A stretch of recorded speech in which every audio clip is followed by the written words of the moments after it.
to ensuring data integrity and accuracy. Now, these are no different than how would you do it, so quality assurance. I come from a system development background. I've also managed applications where we were capturing customer data and I was responsible for managing that data. Now, essentially, how do you make sure the quality of your data, not only in production environment, which everybody cares about, of course, but also in your test environment? I've worked with organizations where you design uh, a marketing journey, for example, and you want to try it out before it goes live.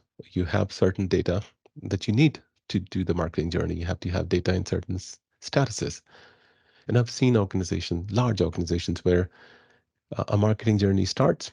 We thought it's going to be clean data or test data uh, with mock emails. And that includes emails, the live emails that the client gets. Now that would be the worst case scenario when you're dealing with the client communication or stakeholder communication. So when you're thinking about data quality issues, not just production, but also your sandboxes. And we're talking about data governance, data policies, data entry, not just production, but also how you're going to maintain your dev sandboxes, your UAT sandboxes, uh, QA sandboxes. So you start um, quality assurance, data validations, and field level controls. It's extremely easy in Salesforce to have data validation put in place. You don't need to do a lot. All we need to know is what is it that you want to validate. Now that's the thinking part. Uh, a lot of the time, the projects or the data qualities don't meet the standard that you want. It's not because of technical limitations. It's because ability to think. And now the ability to think starts from the goals that we had.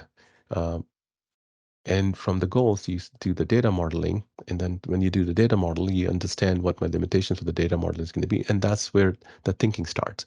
So you have to have the right people involved in thinking about the goals, designing a data structure. When it comes down to engineering team, uh, we should be clear. If I'm going to be capturing um, certain type of data, what validation rule that needs to be put in?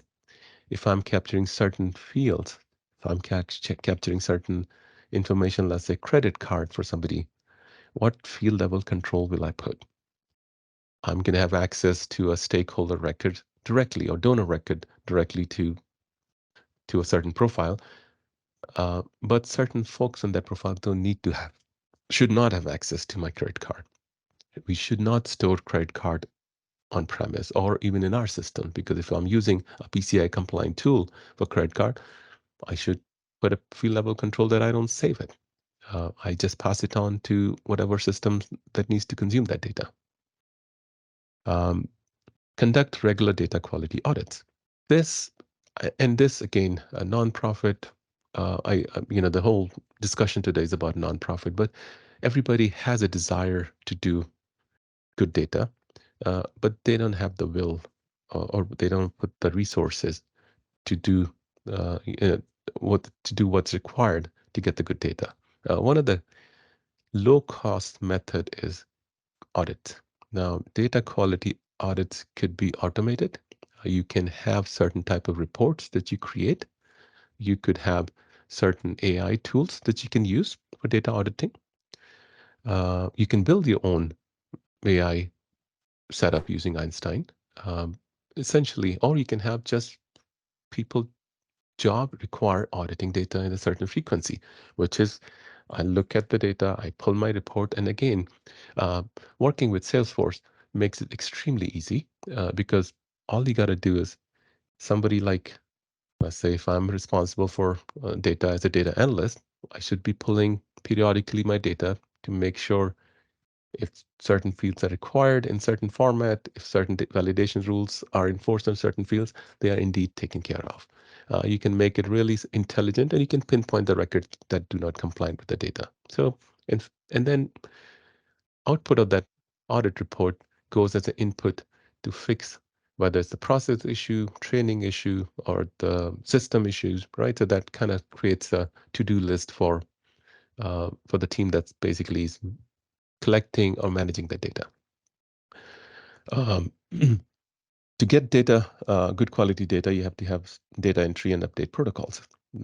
I have seen organizations where absolutely there's no update protocols. People working on live production data and for for validating certain requirements. And as part of that, sometimes they update the record. And they think they're going to go back and update it back, but they forget. And then essentially what ends up happening is you got data that was updated by somebody for testing purposes and never got fixed again. Having those protocols very easy to say, or having permission sets that are very easy to implement, like, when you're going to be dealing with production system data, you're not going to be updating it unless these are the following scenarios in which you update it. When you're entering data, you define your protocol, like who's supposed to enter, how much data they're supposed to enter. So things like something that you can very easily fix. It doesn't require anything cost-wise. On the update protocol, I would make a comment that the example I was giving is it does require investment. If you're going to be updating data because you're testing something, the right way to doing that is fixing your test environment. Last bullet point here is regular data backup and security data, secure data check, right? So you regularly back up your data. You make sure data is securely stored. You have the right tools to monitor it. There are excellent tools in the market that lets you data monitoring. So making sure that every right way of doing that is maybe every week you have, if you're working with Salesforce, you can run jobs. If data is too large, maybe every month you can do a backup, but you have to have at least the incremental backup you can do every couple of weeks. So you don't have to do the entire backup. Anything that got changed, you can define your data backup policy.